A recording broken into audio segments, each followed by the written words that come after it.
Election commission अपने फैसले बिला खौफ करता है और करता रहेगा। फैसलों से कोई नाराज या राजी होता है, ये उनका मसला है। Chief election commissioner Sikandar Sultan Raja की सहाफियों से गैर रस्मी गुफ्तगू। कहा, इलेक्शन कमीशन इंतखाबात के लिए हमेशा तैयार है, नए इंतखाबात का फैसला हुकूमत ने करना है। हमारा काम साफ, शफाफ और गैर जानिबदार इंतखाबात का इनकाद है। हल्का बंदियों पर तेजी से काम जारी है।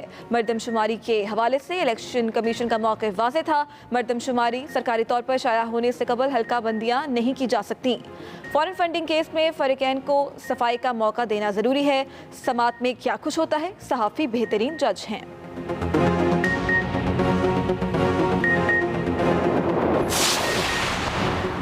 इलेक्शन कमीशन में पीटीआई ममनुआ फंडिंग केस की समाअत। पीटीआई के फाइनेंशियल एक्सपर्ट की ताख़ीर से आमद पर चीफ इलेक्शन कमिश्नर का इजहार बरहमी।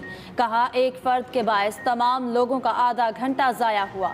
इलेक्शन कमीशन को ब्रीफिंग देते हुए तहरीक इंसाफ के फाइनेंस उमूर के माहिर नजम शाह का कहना था कि 2010-11 में स्क्रूटनी कमेटी के मुताबिक पीटीआई को 9 करोड़ 38 लाख से ज़ायद फंड्स मौसूल हुए। 2010-11 में स्टेट बैंक ने पीटीआई के 15 बैंक अकाउंट्स की निशानदही की। समाअत के दौरान दरख्वास्त गुजार Akbar S Babar election commission में मौजूद। महंगाई का नया तूफान, आवाम बहुत परेशान। यूटिलिटी स्टोर्स पर घी और कुकिंग ऑयल की कीमत में होश रुबा इजाफा। फी किलो घी 208 रुपये महंगा, कुकिंग ऑयल फी लीटर 213 रुपये महंगा। 20 किलो आटे का थैला भी 800 रुपये का हो गया। चीनी की कीमत में कमी 85 रुपये से कम करके 70 रुपये फी किलो कर दी गई।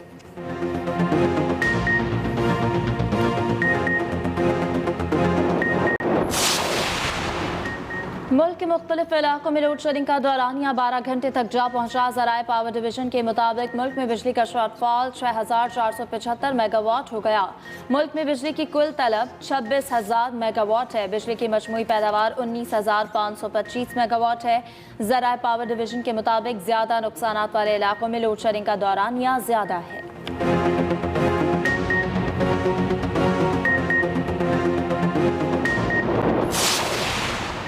रवा माली साल के इब्तदाई 11 माह में 5,349 अरब रुपए टैक्स वसूल हुआ। FBR के मुताबिक गुज़िश्ता माली साल इसी मुद्दत में 4,146 अरब रुपए टैक्स वसूल किया गया। मई 2022 में 490 अरब रुपए टैक्स वसूल किया गया। वज़ीर ख़जाना मिफ्ता इस्माइल की 490 अरब रुपए टैक्स इकट्ठा करने पर चेयरमैन FBR आसिम अहमद को मुबारकबाद। कहा, गुज़िश्ता साल के मुकाबले में ये 27% 103 अरब रुपए ज़्यादा है। ये पेट्रोलियम मसनूआत पर सेल्स टैक्स के अलावा है। हुकूमत ने 30 अरब रुपए टैक्स दहिंदगान को रिफंड किए, जो कि गुज़िश्ता साल के मुकाबले में 44% 9 अरब रुपए ज़्यादा है। इंटरबैंक में डॉलर के कदर में 60 पैसे कमी 197 रुपये 86 पैसे का हो गया। पाकिस्तान स्टॉक एक्सचेंज में कारोबार के आगाज में मंदी, 215 पॉइंट्स की मंदी। 100 इंडेक्स 42,800 की सतह पर आ गया।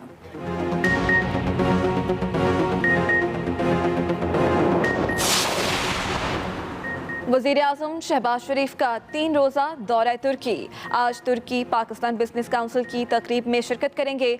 वज़ीर आज़म सरमायाकारों और ताजरों से मुलाकातें करेंगे और तकरीब से खिताब भी करेंगे। वज़ीर आज़म पाकिस्तान और तुर्क सदर की मुलाकात के बाद वफूद की सतह की मुलाकात होगी। दोनों रहनुमा मीडिया से गुफ्तगू भी करेंगे। वज़ीर आज़म का गार्ड ऑफ ऑनर के साथ शानदार इस्तकबाल किया गया। वज़ीर आज़म शहबाज शरीफ आज मुस्तफ़ा कमाल अतातुर्क के मज़ार पर भी हाज़िरी देंगे।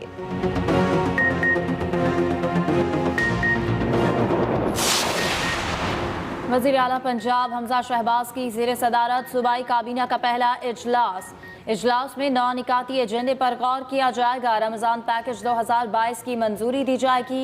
ये रमज़ान पैकेज रमज़ान में दिया गया था, लेकिन इसकी काबीना से मंजूरी ना ली गई थी। एहसास राशन मदद प्रोग्राम की मंजूरी देने पर फैसला होगा। इसके अलावा गंदम खरीदारी टारगेट 2022-23 की मंजूरी का जायजा लिया जाएगा।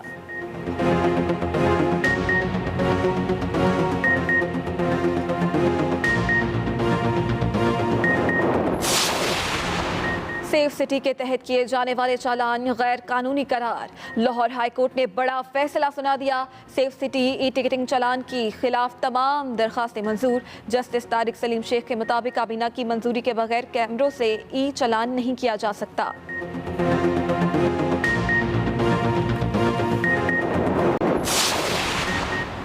वज़ीर आला पंजाब हमजा शहबाज को अहदे से हटाने के हवाले से दरख्वास्त पर समाअत हुई। तहरीक इंसाफ के वकील बैरिस्टर अली जफर के दलाइल, कहा कि वज़ीर आला बनने के लिए अददी अक्सरियत का होना ज़रूरी है।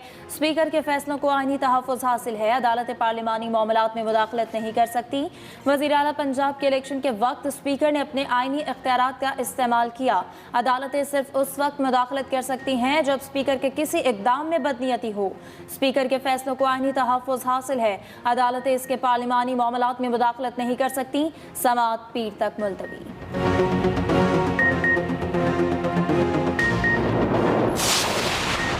वज़ीर आला पंजाब हमजा शहबाज की ज़ेर सदारत दौरा मरी का फॉलो अप इजलास। मरी की खूबसूरती की बहाली के हवाले से इक़दामात पर ब्रीफिंग दी गई। वज़ीर आला की मरी में सफाई के इंतजामात को मज़ीद बेहतर बनाने की हिदायत। हमजा शहबाज ने कहा, मरी का दोबारा दौरा करूँगा और ख़ुद पेशरफ्त का जायज़ा लूँगा। सियाहों को रवां सीज़न बेहतरीन सहूलतों की फराहमी यकीनी बनाई जाए।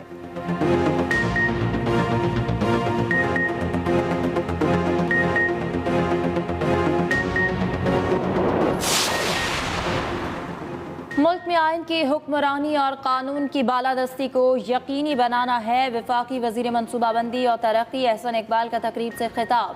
कहते हैं, मुल्क में जमहूरियत को मुस्तहकम करके मुआशी खुशहाली का हुसूल मुमकिन है। सियासी इस्तेहकाम के जरिए दुनिया के कई मुल्कों ने तरक्की की मनाजिल तय की।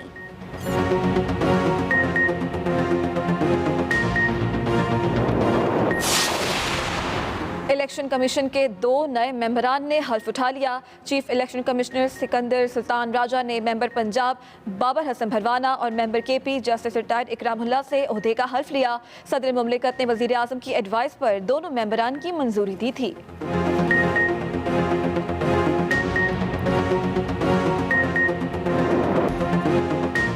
इमरान खान की अदम एतमाद के दौरान आसिफ जरदारी से राब्तों की तरदीद। अराकीन को स्पीकर के सामने पेश होने से भी रोक दिया। पेशावर में डिजिटल मीडिया के नुमाइंदों से गुफ्तगू करते हुए मलिक रियाज के साथ गुफ्तगू से लाताल्लुकी का इजहार किया।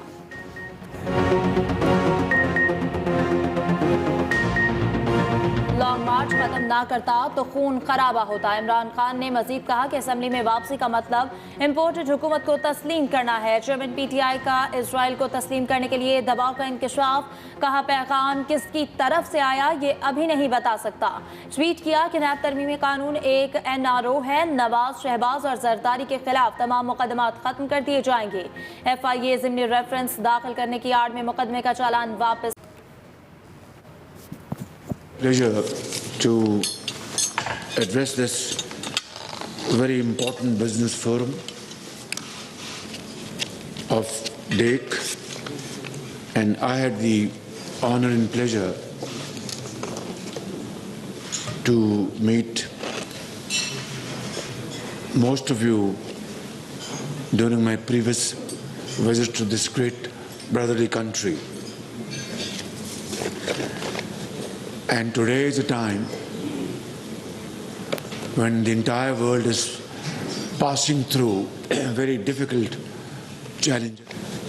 And today is a time when the entire world is passing through very difficult challenges as a result of COVID and then this ongoing war and of course other difficulties. And as they say, when the going is tough, I have amended this quote, then the tough gets tougher. So I think this is what we should be doing today. We had a great get together last night where we had very frank discussion, and obviously I'm not going to repeat what I said last night. Suffice it to say that we are here to convey this message to our Turkish brothers and sisters. President Tayyip Erdogan and his team, and to Turkish business community, that we genuinely and seriously want to work with you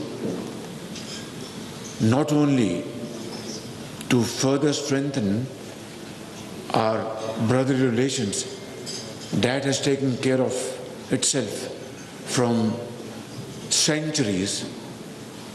What is very important at this point in time is to transform this brotherhood and fraternity into promoting our trade, investment, and cultural relations. And it's not difficult. That even though we don't speak the same language, but we come from the same religion. Even if we don't understand Turkish or Urdu extensively, but we come from the same culture and we have shared history and we have been partner with each other, supporting each other through thick and thin. And it is a matter of record in that in contemporary history, I have received hundreds of Turkish businessmen from 2008 to 2018.